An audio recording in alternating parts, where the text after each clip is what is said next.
You know, when I started doing Geekery 101, the show where I come in here and attempt to give you simple and comprehensive starting points on where to begin enjoying your new geeky obsession, I honestly never thought I'd do one for Thor. Not because I don't like the character, I love Thor, both the current and the old, but his movies have always kind of been the most okay of the Marvel Cinematic Universe.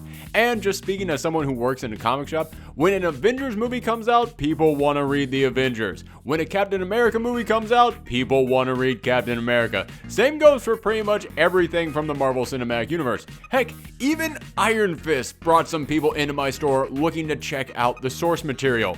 But for some reason, Thor just never brings anyone in. I mean, sure, occasionally I get someone who wants to read Thor, but typically it's not because of the movies, typically it's because someone else already sold them on the idea of it. However, all that has changed after Thor Ragnarok because holy cow was that an amazing movie. If you haven't already gotten a chance to check out our review of it, it's popping up right there, but needless to say, I love that movie. So today on Geekery 101, we're going to answer the question that many of you are probably having, which is where should I start reading Thor? Now remember, on Geekery 101, I'm not just here to give you recommendations and list off the best runs on these characters. If that was the case, I'd just tell you to go and read the Walt Simonson Thor run, and this episode would be over. Although, you should still probably check that run out, especially if you want to see where a ton of the source material for Thor Ragnarok came from. Surtur, Hela, Thor teaming up with Loki, that epic shot of the executioner from the end of that film, the joke about Thor being a frog. So many of the things from that movie came from the Walt Simonson run on this book. Heck, much of the armor that you saw people wearing on the Grandmaster's planet was even heavily influenced by Simonson's art style.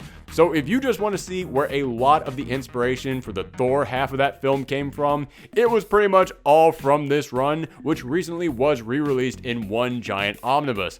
And if you want to know where all of the Hulk stuff in that film came from, such as the whole Gladiator Planet Scar thing, then check out Planet Hulk, the story of the Hulk being shot into space by other superheroes who decide he had become too much of a threat, only to crash land on this Gladiator planet where his strength made them their king.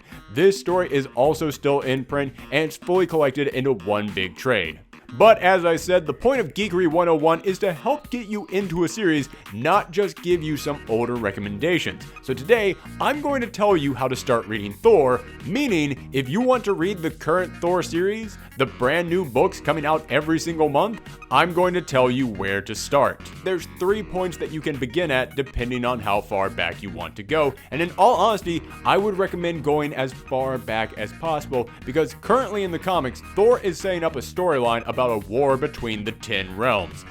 Yes, I know in the movies and in Norse mythology there are only 9 realms, but in the comics there's actually 10 because it was revealed that Odin once sealed off the 10th realm, which is meant to resemble our idea of heaven, complete with big winged angels, but that realm has recently returned.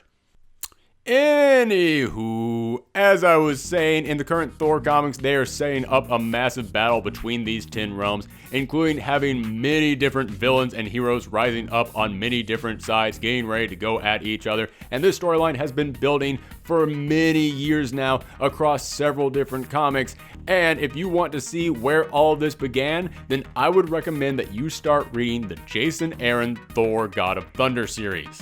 Now you'd better get used to that name because Jason Aaron has been writing Thor for the past 5 years, and many people are already arguing about whether or not his run will go down in history as the best.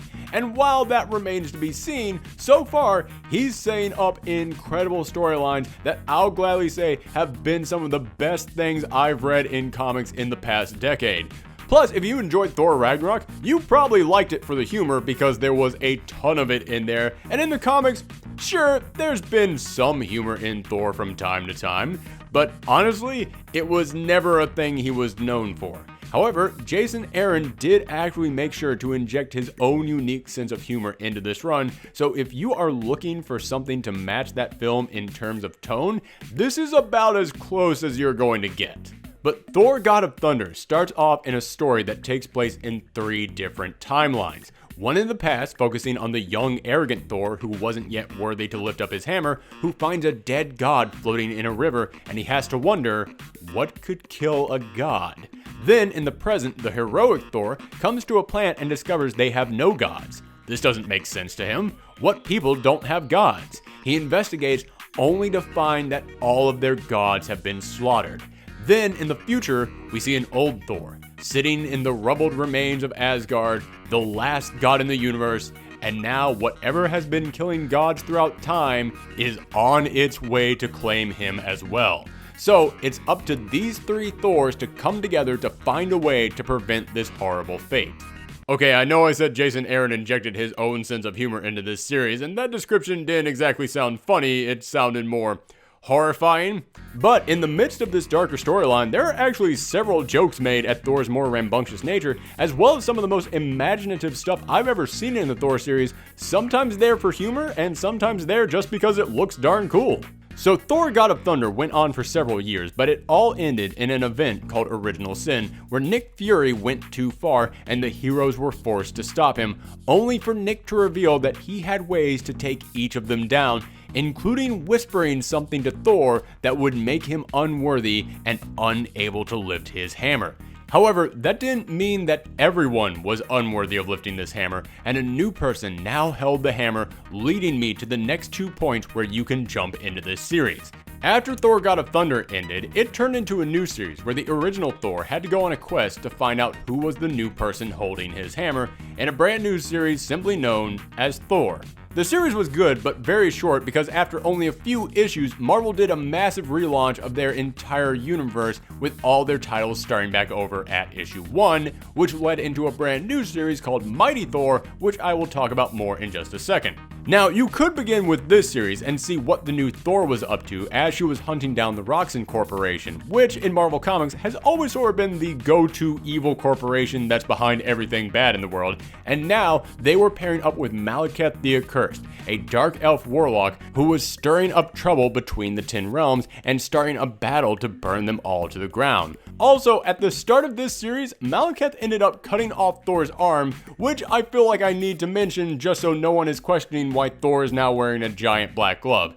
It's a fake arm made of Uru, the same metal that his hammer is made of. But the whole point of this series was to see if Thor could discover the identity of this new Thor. So if you want to go along on this journey with him and see where the war for the 10 realms really started to heat up, that's the best place to begin. However, after it was revealed to the audience who was the wielder of the hammer, the series then started over again as The Mighty Thor, which now actually followed the new Thor as the star of this series. And if you still don't know who the new Thor is and you don't want it spoiled for you, then I'd tune out now because it's impossible for me to talk about this new series without mentioning who it is. Everybody good? Cool. The new Thor is Jane Foster, Thor's longtime girlfriend and connection to the Earth. She's suffering from cancer and is refusing treatment from Asgardian magic because she knows that magic always comes with a price. But she also knows that the Earth needs a Thor, so she has decided to lift the hammer herself. So, in this series, we follow Jane as she not only fights through her cancer, made all the more difficult since the hammer purges all the chemo out of her system every single time that she picks it up, but it leaves the cancer intact since the cancer is natural and organic and chemo isn't. But we also see her acting as the official representative of Midgard in the Asgardian UN as each of the other realms start to speak of war against one another, all the while Malekith gathers together some of Thor's greatest enemies to build his army. In fact, speaking of Malekith and his Dark Council, I'm sure that many of you who are jumping into the Thor series right now have no idea who many of these characters are, so I'm going to go ahead and give you a very quick introduction to each member of the Dark Council. There's of course Malekith the Accursed himself, a dark elf and a very powerful warlock. Amora the Enchantress, another long-running Thor villain who has magical powers that allow her to tempt and control the minds of others. Cinder, the Queen of Muspelheim, the land of the fire demons, who is also the daughter of the classic Thor villain Surtur. King Laufey, a frost giant who is also the father to Loki, who died many millennia ago but recently was resurrected so that way he could fight on Malekith's side in this war. King Ulik, the strongest of the rock trolls. Dario Augur, the head of the Roxxon Corporation, who has teamed up with Malekith so that way he can take Roxxon into the other realms and start mining them for resources for his company, who also has the power to turn into a giant minotaur. And of course, it wouldn't be a collection of Thor villains if we didn't include Loki, and as always, Loki is on his own side. Sure, he is working with Malekith, but it is heavily hinted at that he has other plans to benefit himself. But they're not the only villains that Thor is going to have to face, as Malekith has also summoned the Man God, a creature that is the living embodiment of the rage of an entire race that was wiped out of existence by Odin. Every single time that it comes to face Thor, it comes back stronger and stronger as it swears it will never rest until all the Asgardians are dead. And every time that is defeated, it gets angrier and therefore stronger. Think of it as an unstoppable space Hulk. And that's not the only wrench that's being thrown into Thor's plans. Remember that relaunch I mentioned that Marvel did, where they took all their books back to issue number 1? Well, the reason why they did that is because they had a massive event where multiple realities clashed together and a brand new universe was born. However, there are some side effects from having alternate realities clash together, one of which being that one of the Thors from an alternate reality died and his hammer landed in our reality. And that hammer contains the rage of an entire dead universe. And a certain supporting Thor character picked that hammer up and has now become the War Thor. A Thor who is dedicating himself to ending this war, no matter how many people he has to slay in the process. It sounds like the War Thor would be on our hero's side since they want to end this war, but considering that our Thor wants to save as many people as possible and the War Thor just wants to punish all the wicked, yeah, they're going to come to blows. So there you have it. I know that those are a lot of characters to remember, but as I said, this is a storyline that has been going for a long period of time, and Jason Aaron has taken his time setting up each and every one of these threads, making for a truly epic climax that is just on the horizon. This whole series has been an amazing ride with great characters, a wonderful sense of humor, and some of the most imaginative ideas I've ever seen in a Thor comic, and that's saying something. Take all that and throw in there some of the most amazing battle Thor has ever fought, and the Jason Aaron Thor is absolutely worth picking up for anyone who wants to get into this character.